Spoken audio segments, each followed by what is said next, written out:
up, everyone, and happy Friday. In today's video, I'm going to show you how to profit when the market falls. And we're going to talk about some things that are happening right now in the market. So we have a good video. It won't be too long. It is Friday, so let's get right into it. The market was kind of all over the place this week. The SPY fell a little bit. Apple is tanking today. They're down like 2.5%. They had some bad news come out with their App Store.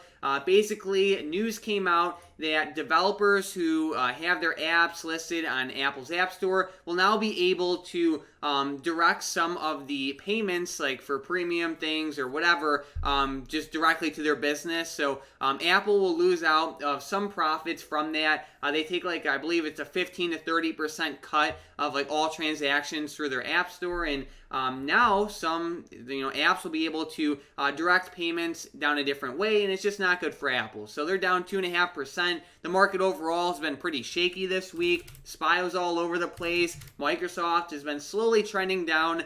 There's no like crazy major catalyst. However, I think we are seeing a good amount of just profit taking right now. The market is up quite a bit from the past 2 years, and I think some people are definitely locking in profits. So if the market does continue down, I want to make sure that you know how to protect yourself and how to make money. So first things first, it all depends on where you have exposure. If you're someone that is long the S&P 500, you want to protect yourself with things that, protect against the S&P 500 falling. Like, obviously, if you're just, long Palantir shares, you're not going to want to, buy SPY puts because they're not really too correlated. So first things first, find out where you have exposure. If you're long the SPY, like I said, you could buy some SPY puts. You can play VXX calls, UVX calls. You can buy VXX. You can buy UVXY. Generally speaking, when the market falls, UVXY tends to explode. If we go back, let's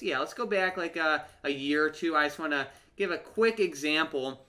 Back when the COVID crash happened back in February and March, UVXY went from like $112 all the way up to like $1,350. I know they had some reverse splits in there, but long story short, they exploded. The VIX did the same thing. If we look at VXX, it exploded up from like $52 up to $315. Again, I know they had some reverse splits, but UVXY and VXX explode up when the market tanks. If, like, let's say you don't have exposure to the SPY, and let's say you're holding a bunch of stocks like Palantir, NIO, stuff like that, you have a couple different routes you can take. You can sell some NIO or Palantir covered calls, or you can just sell some of your shares, or just buy some put options on Palantir or NIO. Let's remember that options were initially created to act as like little insurance policies, I guess. Like if you have a bunch of shares of NIO or Palantir or any stock, a lot of times it could actually be a smart idea to buy puts on it to protect yourself. So that's that. The main thing to watch out, though, is like if the market overall starts to fall, UVXY and VXX will explode. Another thing I wanted to point out is VXX. Let me get this loaded. Let me get this loaded real quick. If we go to VIX, this is the VIX index.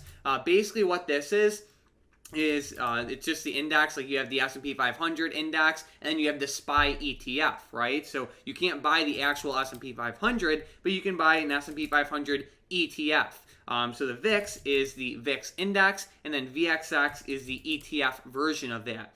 So if we go to the VIX itself, it has options. In the other week, I saw around $40 million going to the call options on November 17th with the 20 strike. 20 strike. So $40 million into these calls. That's a lot of money, and they're still holding. So this is definitely a concern. I like the play. I think it's good to have some hedges in place right now. VIX has been kind of all over the place. So I just wanted to point that out. You can also just play some inverse ETFs like the SPXS. When the market falls, this thing also explodes. Basically, it is a leveraged ETF, and it is inverse. So for example, let's say the market is down 1%. This will theoretically be up around 3%. So keep that in mind. Again, when the market tanked like 2 years ago now, this thing went from, like 113 all the way up to 288. So keep that in mind.